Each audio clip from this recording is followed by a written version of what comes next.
Mutton தம் பிரியாணி எப்படி செய்கிறதுன்னு பார்ப்போம். ஒரு 4 ஸ்பூன் நெய் விட்டுக்கலாம். கொஞ்சம் எண்ணெய் சேர்த்துக்கலாம்.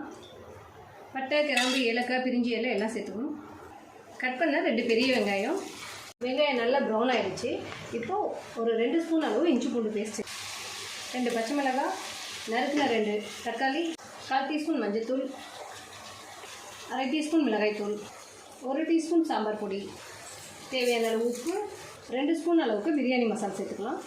1 ஸ்பூன் அளவு தயிர், நறுக்கின கொத்தமல்லி, 1 கைப்பிடி அளவு புதினா, வேக வச்ச மட்டனை சேர்த்துக்கலாம். லெமன் புழிஞ்சிட்டுக்கலாம். 3 டம்ளர் அரிசி வச்சுருக்கேன். அதுக்கு 9 டம்ளர் தண்ணி சேர்த்துக்கலாம்.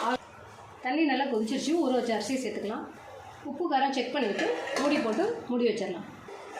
இப்போ 3/4 வேக்காடு வெந்துருச்சு. இப்போ தம் போட்டுடலாம். தோசைக்கல் வச்சு அடுப்பை சிம்மில் போட்டுட்டு பிரியாணி டெக்ஸா வச்சுட்டு மூடியை போட்டு அதுக்கு மேலே ஒரு வெயிட் வச்சிடலாம். ஒரு 1/4 மணி நேரம் ஆனால் பிரியாணி ரெடி ஆகிடும். 1/4 மணி நேரம் ஆச்சு. பிரியாணி நேரம் ரெடி ஆகிருக்கும்.